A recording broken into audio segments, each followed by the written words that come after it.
오늘도 하나님을 찬양하며 하나님께 나갑니다.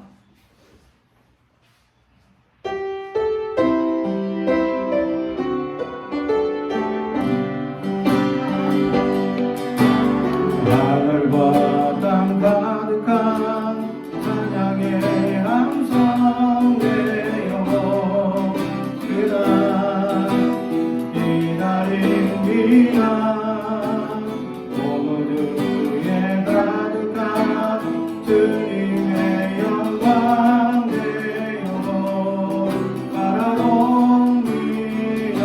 모든 열망 기뻐 모든 열망 기뻐 주께 나려와 주님께 경배 드리네 그날 이 모든 백성은 독성이 높여 주님께 노래 부르리 영광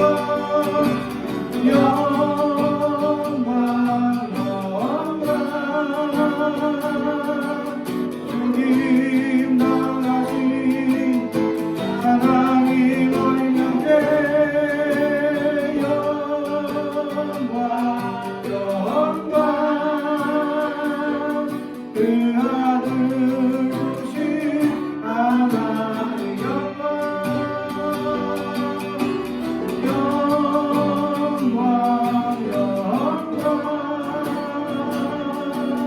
주님 나가신 하나님 어린 양께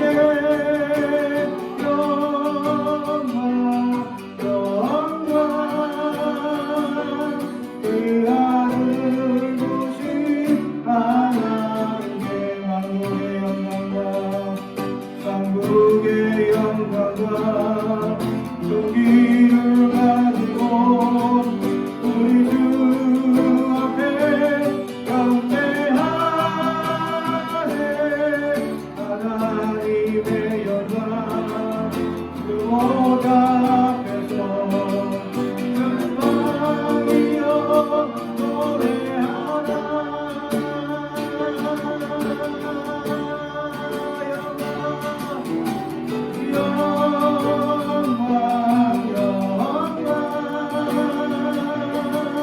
주님 나가신 하나님 어린 양께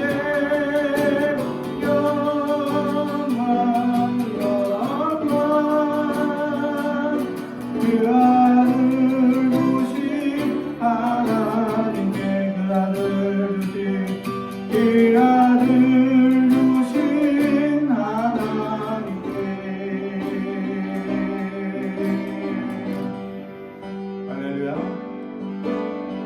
우리는 하나님의 예배자입니다. 믿음으로 가지고 오늘도 예배자임을 기도하며 나가는 우리가 되기를 주님의 이름으로 축복합니다. 나는 하나님을 예배하네. 예배사입니다. 내가 서 있는 곳 어디서나 하나님을 예배합니다. 내 영혼 거룩한 은혜를 향하여 내 마음 완전한 하나님 향하여 이곳에서 바라보이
사랑 노래하는 것 나의 왕 되신 주님의 얼굴 구하며 그 사랑 안에 머물러 사랑 노래합니다. 나의 평생에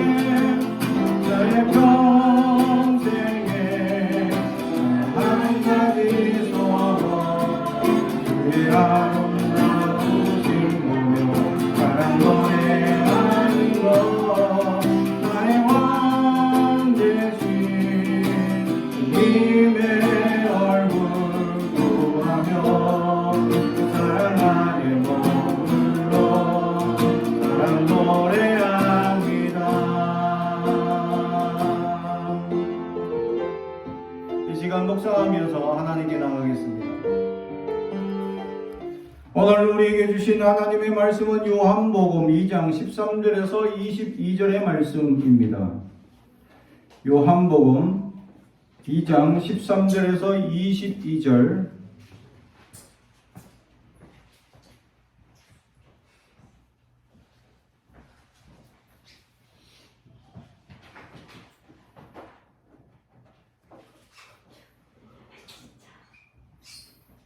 요한복음 2장 13절에서 22절 말씀을 제가 봉독하겠습니다. 하나님의 말씀을 경청해 주시기 바랍니다.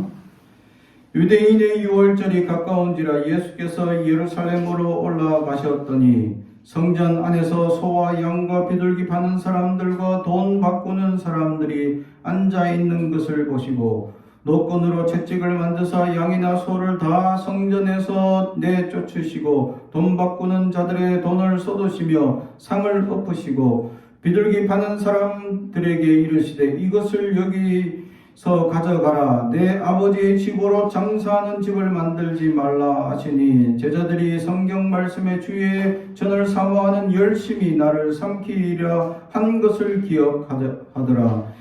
이에 유대인들이 대답하여 예수께 말하기를 내가 이런 일을 행하니 무슨 표적을 우리에게 보이겠느냐. 예수께서 대답하여 이르시되 너희가 이 성전을 헐라 내가 사흘 동안에 일으키리라. 유대인들이 이르되 이 성전은 46년 동안 지었거늘 내가 3일 동안에 일으키겠느냐 하더라. 그러나 예수는 성전된 자기 육체를 가리켜 말씀하신 것이라. 죽은 자 가운데서 살아나신 후에야 제자들이 이 말씀하신 것을 기억하고 성경과 예수께서 하신 말씀을 믿었더라. 아멘. 우리 가슴에 손을 얹고 축복의 언어합니다. 나는 하나님의 사람입니다. 축복의 사람입니다. 우리 가정은 영혼이 잘됨 같이 범사가 잘되고 강건해진 가정입니다. 우리 교회는 번성하고 창대하게 되며 하나님의 언약이 이루어지는 교회입니다. 아멘. 하나님의 축복의 사람들이 믿음을 가지고 축복하는 저와 여러분이 되길 주님의 이름으로 축복합니다. 오늘 말씀의 제목은 일으키리라 라는 제목의 말씀으로 은혜를 나누고자 합니다. 오늘은 성전 정화 사건이죠. 예수님께서 유월절이라는 절기를 맞았습니다. 유대인에게 3대 절기 중에 가장 큰 절기 중에 하나죠. 유월절은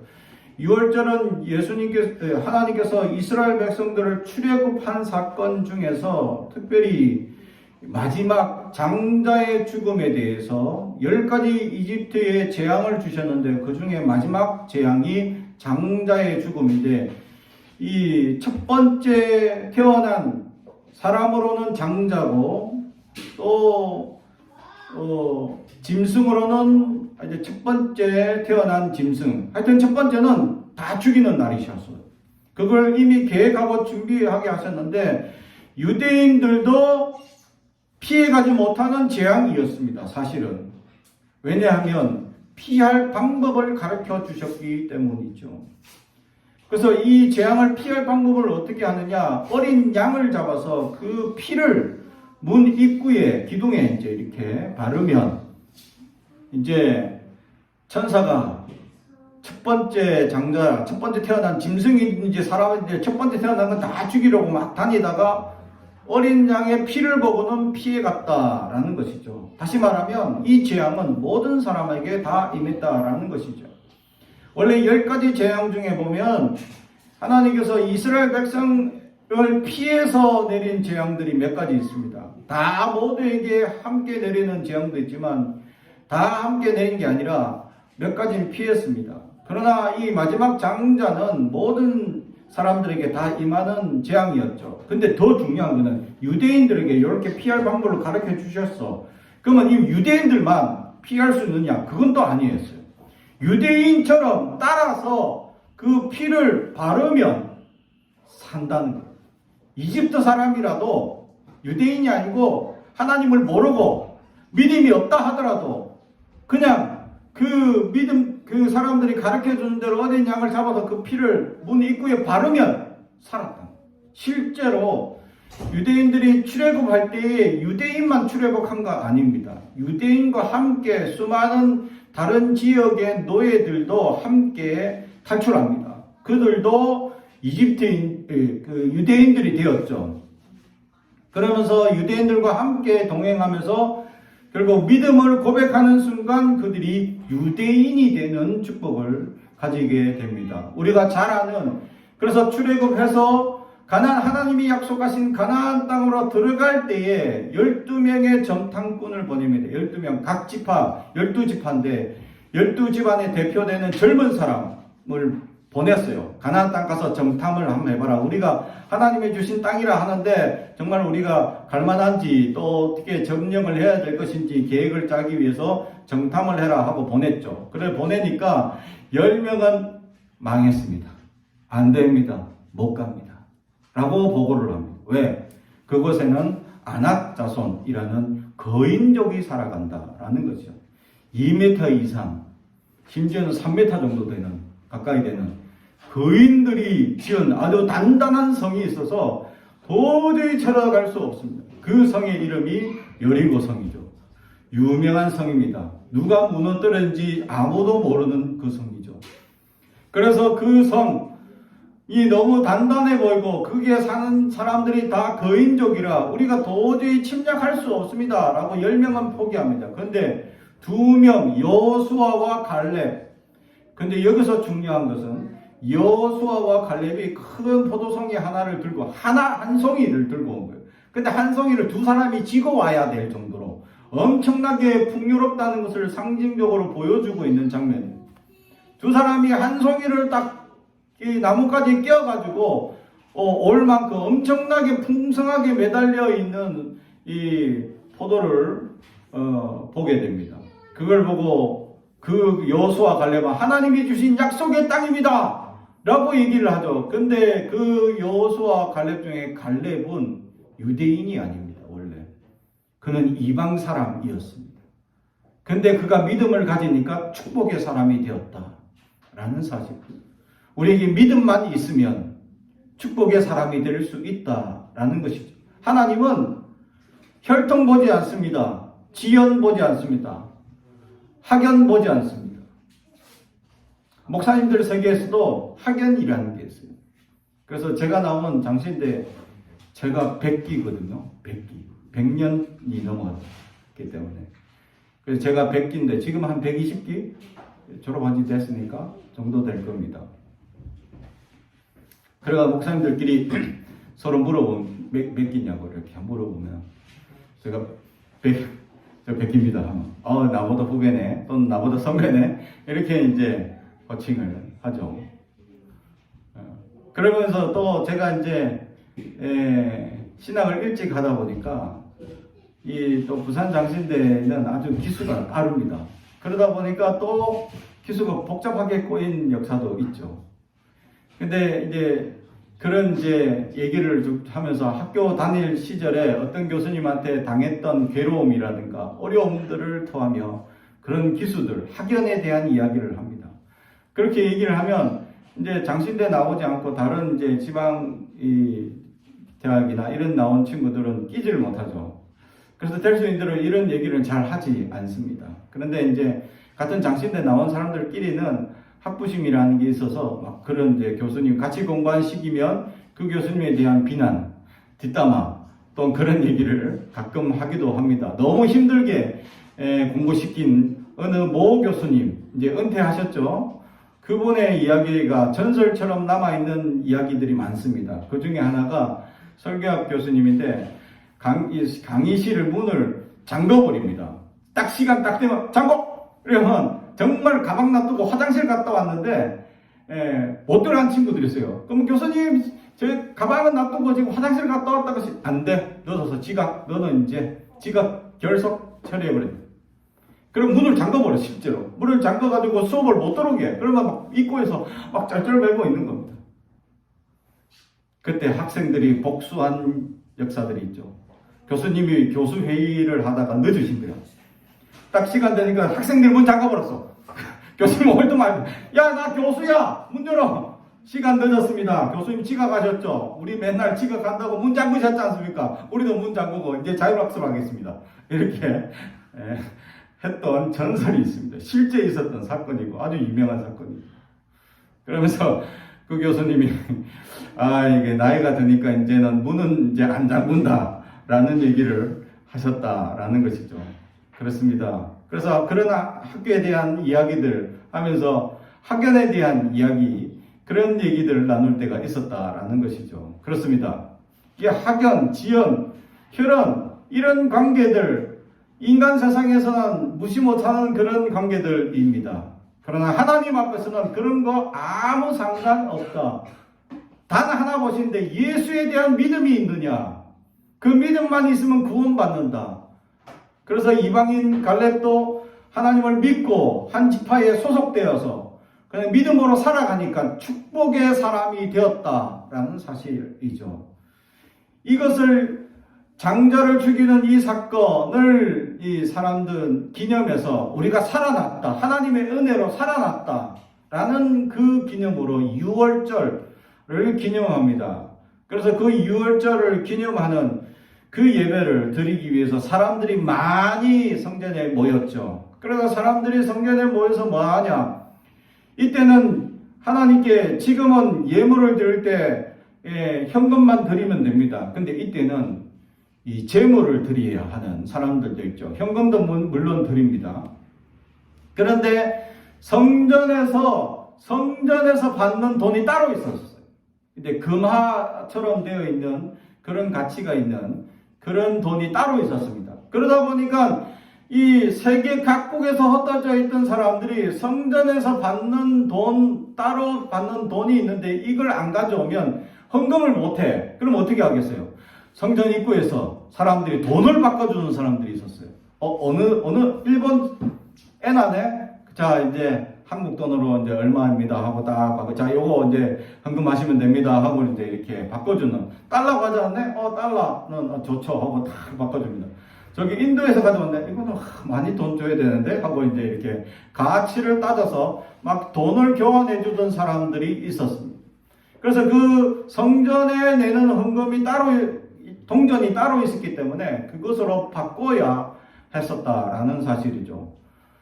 그리고 두 번째는 제물을 드리는데, 이날은 어린 양, 아주 깨끗하고 흠이 없는 어린 양을 잡아와야 됩니다. 데려와야 돼요. 그런데 멀리서 저기 부산에서 잡아서 이 서울까지 오는데 양을 데려오다 보면 양들이 어떻게 하겠습니까? 상처가 생겨요.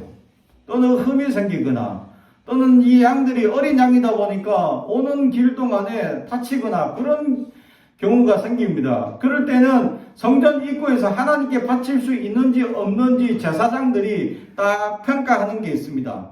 그래서 하나님께 바쳐도 된다 하고 인정서를 딱 찍어줍니다. 짐승에게 도장 찍어주듯이 요건 합격 하고 이렇게 찍어주는 짐승들이 있었다는 거죠.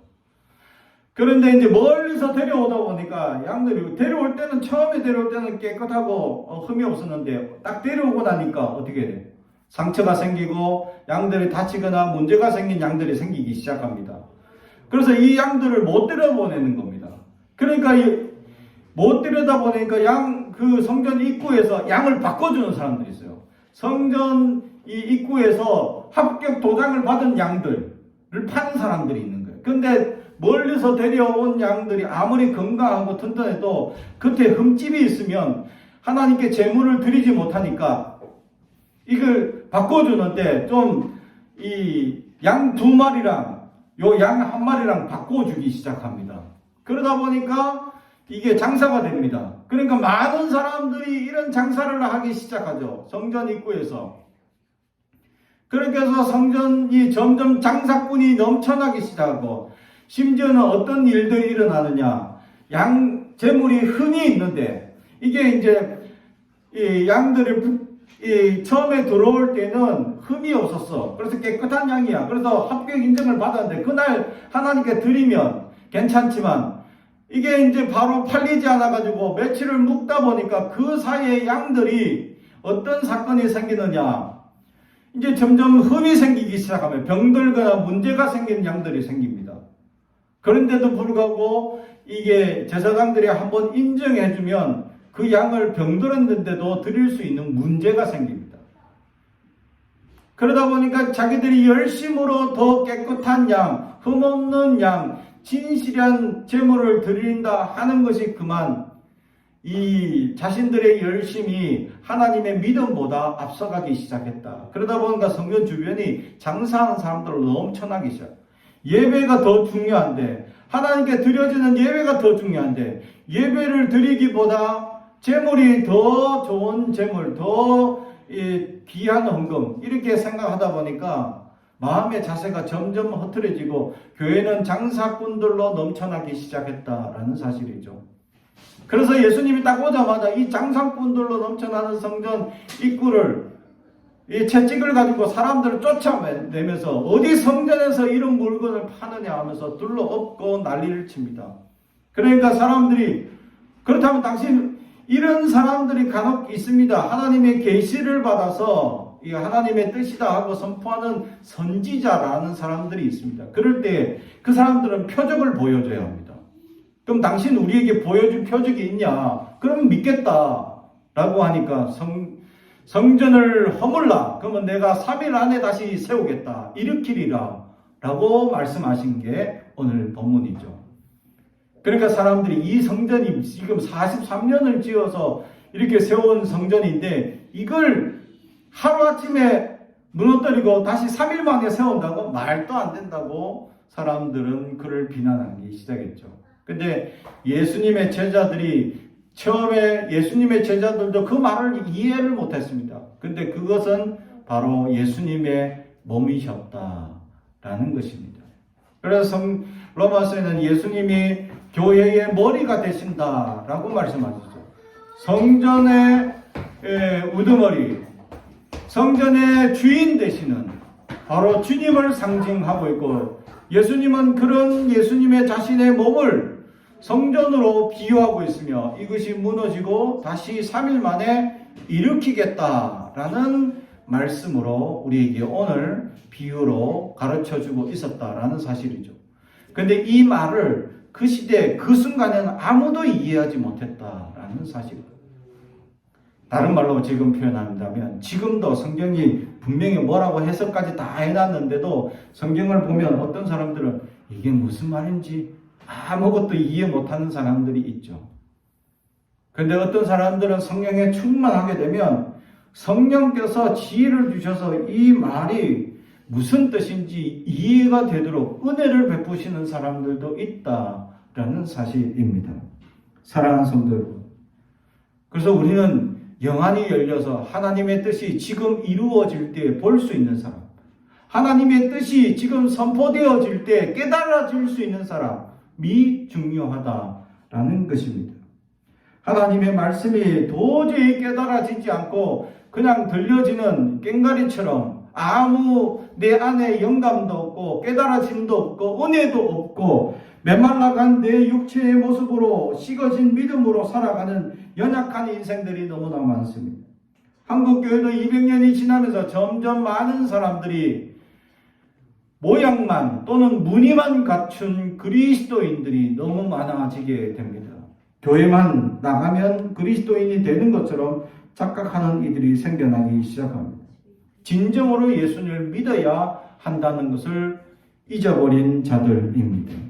사랑하는 성도 여러분, 우리 안에 믿음이 있는지 우리를 다시 한번 살펴볼 수 있는 우리가 되길 주님의 이름으로 축복합니다. 우리가 우리의 자신 안에 믿음을 잃어버리면 어떻게 되느냐? 교회를 장사하는 것으로 만들게 된다라고 오늘 성경은 우리에게 보여주고 있습니다.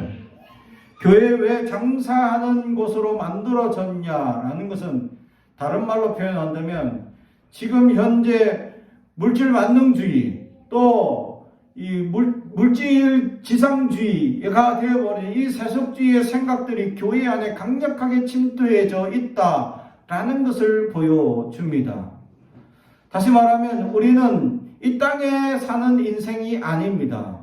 우리에게 이 땅은 잠시 왔다 가는 나그네입니다. 그래서 우리에게 목적이 있습니다. 나에게 주신 하나님의 목적이 분명히 있습니다. 이 잠시 왔다 가는 인생에 왜 머물게 하시고, 왜 가족을 꾸미게 하시고, 왜 사람들을 만나게 하시고, 왜 이루게 하시고, 예배를 드리게 하시고, 역사하게 하는지에 대한 하나님의 계획이 있다는 사실입니다. 그 하나님의 계획 속에 우리는 살아가게 되어져 있다는 것이죠. 다시 말하면 하나님께서 나를 만드신 목적을 깨닫는 은혜가 첫 번째 있어야 한다라는 사실입니다. 모든 존재는 하나님이 목적하신 뜻이 있기 때문에 그 목적의 끝에는 뭐가 있느냐? 하나님의 영광을 돌리는 그 은혜가 있느냐라는 것이죠. 하나님께서 우리가 그냥 이 땅에서만 풍요롭고 평안하게 살기 위해서 만드신 게 아니라는 겁니다. 하나님께서 하나님께 영광을 돌리고 하나님의 영광을 위하여 살아가는 목적이 있었다라는 사실입니다. 내가 어떤 일을 하든 무슨 일을 하든 하나님께서 그 일을 통해서 하나님의 영광, 하나님의 은혜, 믿음의 사람의 본을 보여주는 그 목적이 있다라는 사실입니다. 그 목적을 잃어버리면 장사에 마음이 침투하게 된다라는 사실. 경제적 문제와 혼탁한 마음으로 세속에 머물러 살고자 하는 욕망이 꿈틀대기 시작하고, 그래서 우리는 끊임없이 이 다가오는 수많은 욕망들이 우리의 마음을 접먹고 있음에도 불구하고 그것을 내버려 두게 되는 연약한 믿음으로 살아갈 수밖에 없게 됩니다. 사랑하는 성도 여러분, 우리 안에 장사하는 경제적 연약함을 침투시키는 나약한 마음들이 우리 안에 찾아올 때 우리는 그것을 대응할 수 있는 믿음이 있어야 한다라는 사실입니다. 이 땅에는 물질이 필요합니다. 물질이 없으면 살 수가 없죠. 굶어 죽을 수도 있습니다. 그러나 그 물질을 주관하시는 분은 하나님임을 우리는 알아야 한다라는 사실이죠. 하나님께서 필요에 따라 하나님께서 채워주시고 함께 해주신다는 믿음이 있어야 되는데, 이 믿음을 잃는 순간 우리는 교회 안에도 장사하려는 마음이 생겨난다라는 것이죠. 이것은 자본주의로 말미암아 빠져드는 잘못된 경제주의에 빠지게 된다라는 것이죠. 세상에 많은 사람들은 그래서 어떤 것을 통해서 돈을 번다라고 어떤 소식이나 매체나 이런 것들을 알리면 사람들이 거기에 왕 몰려 사게 됩니다. 또는 그것을 해보려고 합니다. 그러나 그것은 이미 망하게 되어져 있다. 이미 돈 번 사람들은 뭐냐? 이미 그게 성공할 줄 알고 그 이전에 계획해서 준비하고 있다가 이것을 한참 떠오르고 사람들이 와 이거 돈 번다 하고 몰릴 때 나는 그걸 팔고 나가면 돈을 버는 거예요. 그죠? 진짜 가치 있는 것을 미리 깨닫고 미리 준비해서, 그래서 미리 그 어떤 사업을 펼쳐가지고, 그래서 처음에는 어렵겠죠. 그게 성공하지, 이게 떠오르지 않으니까. 그러다가 어떤 계기를 통해서 떠오르게 될 때, 그러면 경제적 가치가 엄청나게 오릅니다. 그러면 그것을 사람들에게 그 오른 가치로 팔면 나는 경제적 이익을 어마어마하게 누릴 수 있게 되는 것이죠. 그래서 보통 사람들은 야 뜬다 돈 번다 하고 몰리면 망하는 겁니다. 되지 않는 겁니다. 그래서 하나님의 지혜로 하나님께서 준비하게 하시고 보게 하시고 깨닫게 하시는 은혜로 준비한다면 하나님의 놀라운 역사를 경험하게 되지만, 세속의 마음에 빠져서 세속의 사람들 이야기에 흔들리게 되면 우리는 연약한 인생에 빠질 수밖에 없다. 그것이 오늘 성경의 장사하는 마음이고, 경제적 가치에만 마음을 두는 세상의 사람들의 흔들리는 역사를 보여주고 있는 것입니다. 사랑하는 성도 여러분, 우리는 어디에 가치를 두고 있습니까? 내 삶의 궁극적인 목표가 돈을 많이 벌고 뚱뚱하게 사는 것입니까? 아니면 하나님을 위한 믿음으로 살아가는 존재입니까? 사랑하는 성도 여러분, 우리는 믿음으로 먼저 살아가면 하나님께서 책임져 주신다라는 것이죠. 하나님께서 길을 보여주시고 가르쳐 주시고 인도하시고 함께 해주시는 놀라운 역사를 경험하게 된다라는 것입니다. 우리는 경제적 가치에만 중심으로 살아가는 존재가 아닙니다. 우리는 믿음의 가치가 최고임을 하나님께 믿으며 나아가는 사람들이 될 수 있어야 한다라는 것이죠. 믿음이 우선이고 믿음이 최고이고 믿음이 내 삶의 최우선순위 목표라는 사실을 우리는 늘 고백하며 살아가야 한다라는 것입니다. 두 번째는 18절 말씀입니다. 이에 유대인들이 대답하여 예수께 말하기를 내가 이런 일을 행하니 무슨 표적을 우리에게 보이겠느냐. 아멘. 어느 정도 믿음이 있는 사람들, 간혹 표적을 보여달라고 따르는 사람들이 있습니다. 기적을 바라고 뭔가 기적만 바라고 뭔가 이슈만 되기를 원하고 뭔가 떠오르기를 원하고 그런 존재들이 있죠. 바로 그게 세상 가치를 둔 사람들의 모습입니다. 유튜브를 하는 사람들 간혹 그런 얘기를 합니다. 그죠? 간혹 우리가 보도 그냥 하다 보니까 어느 날 막 뜬 거예요. 그래서 그 뜬다는 표현, 어느 날 자고 깨어나니까 갑자기 막 조회수가 1000명, 그것도 많다고 생각했는데 갑자기 10만 명, 20만 명, 하루아침에 막 떠오르는 거죠. 그러다 100만 명, 하루아침에 놀랍게 막 자고 깨어나니까 자기가 갑자기 인기 있는 데까지 올라가게 된 거죠. 그걸 사람들이 자꾸 보니까 야 나도 해볼까 하고 여기저기서 니나 내나 멍멍이나 업무나 다 따라서 이렇게 하는 사람들이 생겨나기 시작합니다. 그래서 그렇게 막 사람들이 따라서 자기도 뜨려고 그런 성공적인 지상주의에 빠져서 사람들은 그런 기적을 바라는 사람들이 생겨나기 시작합니다. 오늘 성경도 예수님께 향하여 사람들은 기적을 보여달라고 얘기하는 그리스도인들이 있습니다. 하나님 나에게 기적을 보여주십시오. 그럼 내가 믿겠습니다. 하는 어리석은 사람들이 있다. 나를 부자로 만들어주면 내가 하나님께 열심히 섬기겠습니다. 하나님 내가 로또가 되면 내가 열심히 하겠습니다. 근데 이건 거꾸로 되는 순서입니다. 내가 열심히 하겠습니다. 먼저 열심히 하십시오. 먼저 열심히 하면 하나님께서 후에 나에게 필요한 것들을 채워주신다라는 사실이고 우리의 우선순위가 거꾸로 되고 있다라는 것이죠.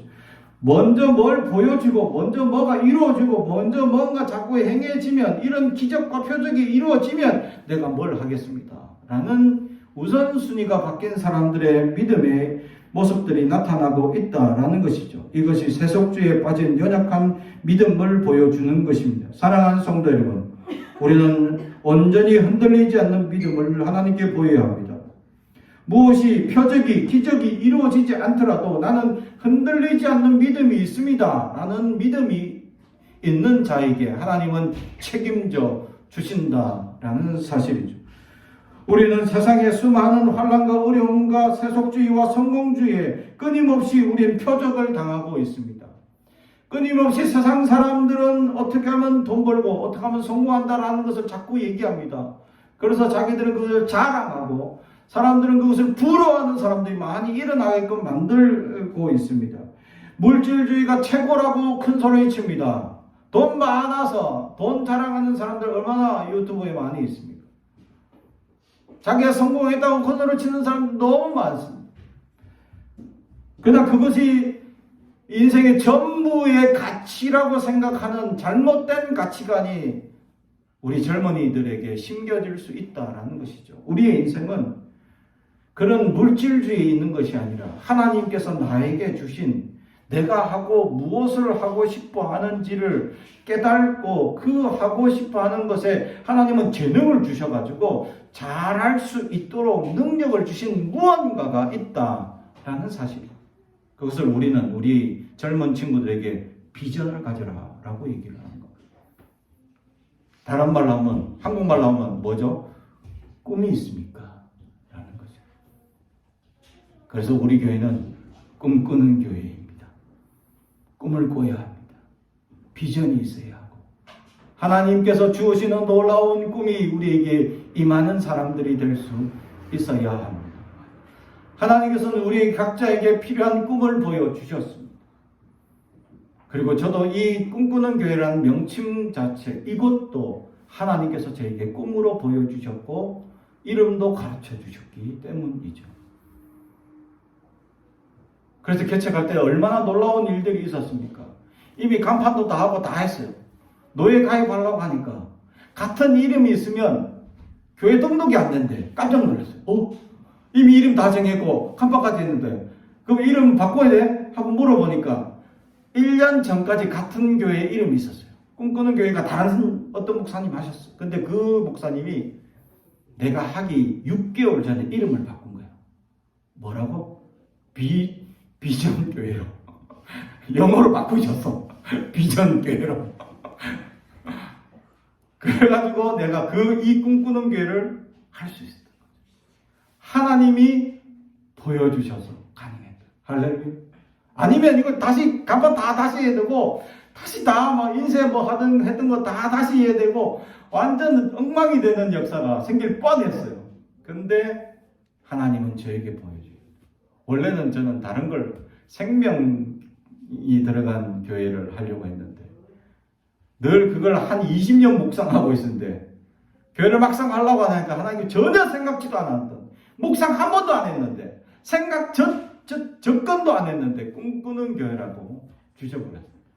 하나님의 비전을 본 사람들, 하나님의 은혜를 본 사람들, 그 사람들은 하나님의 놀라운 은혜를 경험하게 된다라는 사실. 사랑하는 성도 여러분, 이런 비전, 이런 꿈을 가지며 살아가는 그리스도인들이 될 수 있어야 한다라는 사실이죠. 그때 오늘 말씀처럼 제목처럼 하나님은 우리를 일으켜 세울 것이다. 세상에 좌절하고 세상 물질주의에 좌절하고 세상 성공주의에 좌절하고 세상 사람들이 이야기하는 성공과 풍요와 세상 사람들이 얘기하는 잘 사는 것과 그렇게 자기들이 흥청망청 이렇게 살아가는 놀라운 역사들을 우리에게 보여주는 이야기들이 과연 진정한 일으키는 일이냐라는 것이죠. 그래서 우리는 그들을 보며 좌절할 때가 많습니다. 그러나 믿음으로 오늘 말씀처럼 살아간다면 하나님 다시금 우리를 일으켜 세울 것이다 라고 말씀합니다. 우리 안에 하나님의 놀라운 일으켜 세우시는 역사가 있을 것이다 라는 것이죠. 그것을 우리는 부활주의를 통하여 깨닫게 된다라는 사실. 다시금 주님이 살아나셨다. 주님이 돌아가셨고 무덤에 들어갔는데 그 무덤이 열리고 죽었던 그 예수님이 다시 살아나는 놀라운 역사를 죽음의 역사의 첫 표적으로 부활이라는 것을 예수님께서 하셨다. 우리 믿음 사람들에게 그렇게 될 것이고 그 부활의 육체로 우리는 천국을 누릴 것이다 라고 말씀을 해주고 있습니다. 사랑하는 성도 여러분, 우리의 인생의 마지막은 죽음입니다. 죽음 이후에는 두 갈래 길밖에 없습니다. 반드시 두 갈래 길밖에 없습니다. 믿음으로 산 자에게는 천국이라는 것이죠. 그러나 믿음으로 살지 못한 사람들에게는 지옥이 준비되어져 있습니다. 여러분들은 천국을 누리며 약속받은 자로 살아가기를 원하고 있습니다. 하나님께서 지금도 여러분 안에 일으키고자 하는 소망을 불일 듯 일으키고자 하는 하나님의 놀라운 소망이 여러분 안에 일어나는 은혜가 넘치길 주님의 이름으로 축복합니다. 기도하겠습니다. 사랑과 정이 가득하신 아버지 하나님 감사합니다. 우리의 믿음이 식어지고 우리의 믿음이 흔들리고 우리의 믿음이 세상 물질주의와 성공주의에 억눌려서 나약한 인생으로 살아갔던 우리를 용서하여 주옵소서. 이제 흔들리지 않게 하여 주시고 주님의 성령의 놀라운 은혜의 역사로 일으켜 주시는 믿음을 일으켜 주시고 우리의 소망을 일으켜 주시고 하나님의 놀라운 은혜를 일으켜 주시는 그 은혜를 깨달아 다시금 주님을 붙잡고 주님을 소망하고 주님을 기대하며 살아가는 믿음의 사람들 되게 하옵소서. 감사드리며 예수님의 이름으로 기도드리옵나이다. 아멘.